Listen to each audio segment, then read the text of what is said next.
अस्सलाम वालेकुम। आज का टॉपिक है बच्चों हमारा सॉलिड्स। आज हमने जनरल प्रॉपर्टीज ऑफ सॉलिड को डिस्कस करना है। तो ये जनरल डिस्क्रिप्शन है, तो इसको यहीं से पढ़ लेते हैं।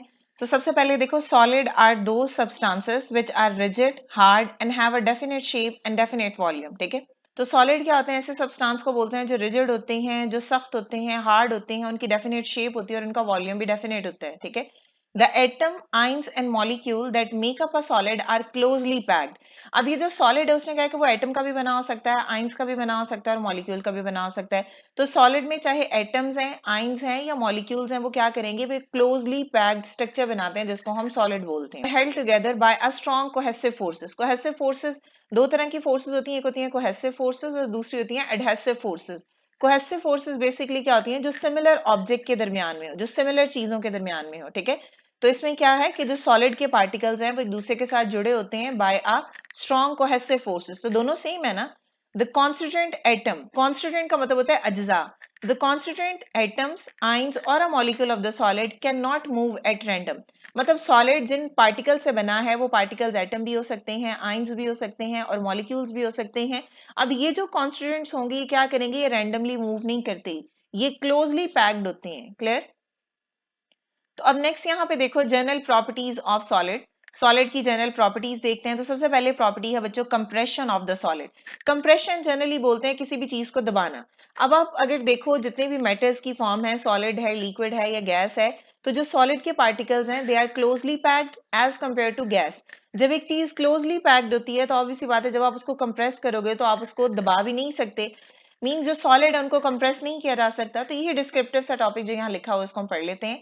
The atoms, molecule और ions of a solid substance are closely packed। यानी एक सॉलिड के अंदर जो एटम्स हैं, मॉलिक्यूल्स हैं या आइंस हैं, वो क्या होते हैं? क्लोजली पैक्ड होते हैं। अगर क्लोजली पैक्ड है मींस उनके दरमियान में स्पेस नहीं है। जब स्पेस नहीं होगी तो हम उसको दबा भी नहीं सकते, उसको कंप्रेस भी नहीं कर सकते।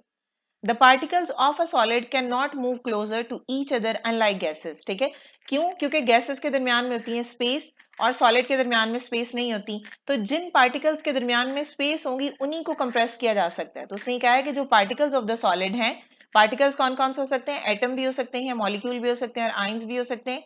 The particles of the solid can not move closer to each other unlike gases. ठीक है, it is true for the metallic solid. अब किसकी बात हो रही है? मेटालिक सॉलिड की। It is true for the metallic solid that the atoms are spherically symmetrical। जैसे बच्चे एक बॉल होती है ना स्फेरिकल, तो उसने कहा है कि ये मेटालिक सॉलिड के लिए ट्रू है। मेटालिक सॉलिड में जो एटम्स होते हैं वो क्या होते हैं? स्फेरिकल होते हैं और सिमेट्रिकल होते हैं। स्फेरिकल मीन जैसे एक बॉल है, ठीक है। सिमेट्रिकल मीन एक ऑर्डर में अरेंज होते हैं। जैसे बॉल्स को आप तीन चार बॉल्स को आप इकट्ठा रख दो, तो तीनों बॉल्स को आप जो है वो इकट्ठा अरेंज कर दो, तो क्या होंगे? ये स्फेरिकल, सिमेट्रिकल। ठीक है, बेतरतीब नहीं होते, सिमेट्रिकल होते हैं और स्फेरिकल होते हैं। So when these particles are arranged, जब हम मेटालिक सॉलिड के पार्टिकल्स को अरेंज करते हैं, they give a birth of hexagonal and cubic closed pack structure.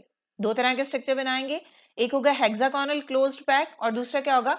Cubic closed pack. ठीक है, हमने क्या बोला कि जो मेटालिक सॉलिड्स होते हैं उनमें जो एटम्स होंगे वो स्फेरिकल सिमेट्रिकल होते हैं, मतलब स्फेरिकल शेप में होंगे और ऑर्डरली अरेंज्ड होंगे। ठीक है, तो जब हम इनके पार्टिकल्स को अरेंज करते हैं तो हम देखते हैं कि इनमें दो तरह का स्ट्रक्चर बनता है।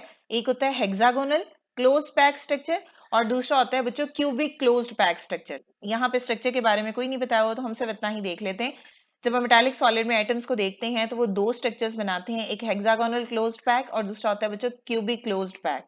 Clear? Here, the outer boundaries of the constituent particles touch each other, but due to their spherical shape, they cannot occupy more than 74% space।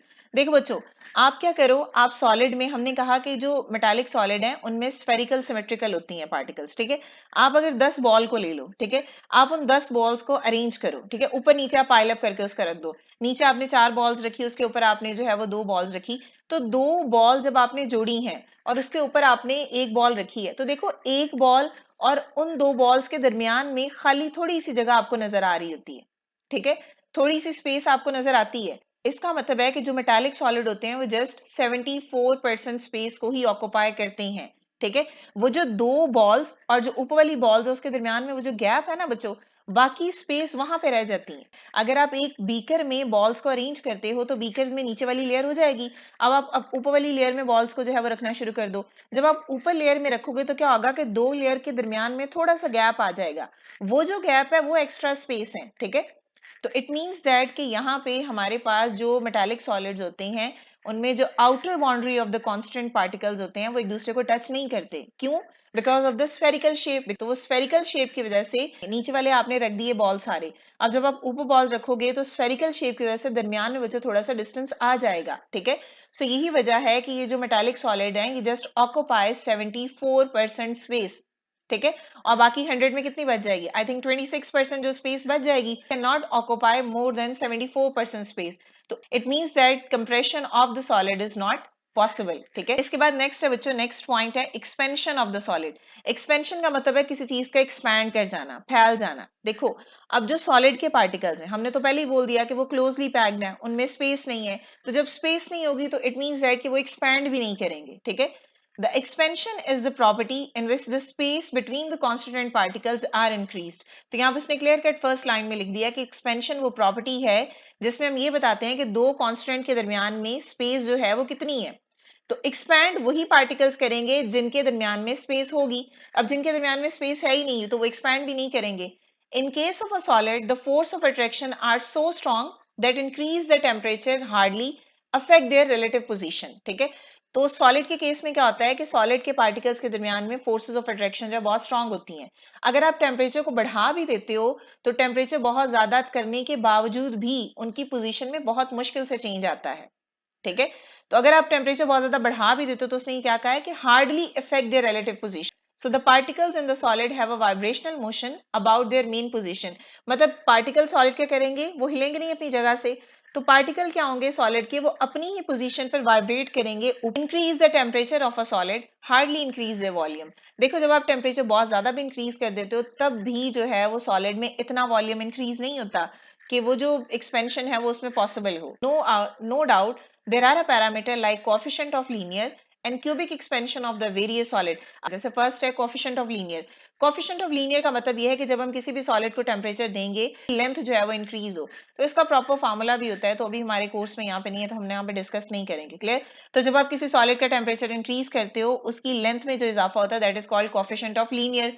और दूसरा है क्यूबिक एक्सपेंशन, ठीक है। और दूसरा क्या होगा कि जब उसका वॉल्यूम एक्सपैंड करेगा of a various solid but these are negligible as compared to liquid and gas। in short ये बच्चे जो solid के particles हैं उनमें expansion नहीं होती because solid में space नहीं होती, clear। तो अगर आप temperature increase भी कर देते हो तब भी बहुत मुश्किल है कि उनकी position में जो है वो change आए। जो solid के particle हैं वो vibrational motion show करते हैं about their main position, clear हो गया। अब उसके बाद बच्चों next topic है, next point है motion of the particles in a solid। The constants particles of a solid do not undergo a translatory motion and rotational motion। अब obvious सी बात है ना, जो solid के particles है move नहीं कर रहे, तो जब move नहीं कर रहे ना तो उनमें translatory motion होगी ना ही उनमें rotational motion होगी। हमने क्या कहा कि solid के particles हैं वो vibrational motion show करते हैं, ठीक है। So the constituents of the particle of a solid do not undergo a translatory motion and rotational motion, they only vibrate about the main position। तो क्योंकि उनमें vibrational motion है तो सिर्फ वो अपनी main position पे ही vibrate करेंगे। So these vibration become more intense at a high temperature। अगर आप टेम्परेचर इंक्रीज कर देते हो तो वो क्या करेंगे, वाइब्रेशन उसकी तेज हो जाएंगी, वाइब्रेशन उसकी इंक्रीज कर जाएंगी, क्लियर। लेकिन होगी उसमें क्या, वाइब्रेशनल मोशन ही होगी, क्लियर हो गया। इसके बाद नेक्स्ट है बच्चों inter particle space in a solid. Inter particle space का मतलब क्या होता है कि सॉलिड के दो पार्टिकल्स के दरमियान में जो स्पेस होगी उसको हम इंटर पार्टिकल स्पेस बोलेंगे। अभी जैसे हमने बोला ना कि जो मेटालिक सॉलिड्स हैं उनमें सिर्फ 74% जो है वो कवर करते हैं मेटालिक सॉलिड।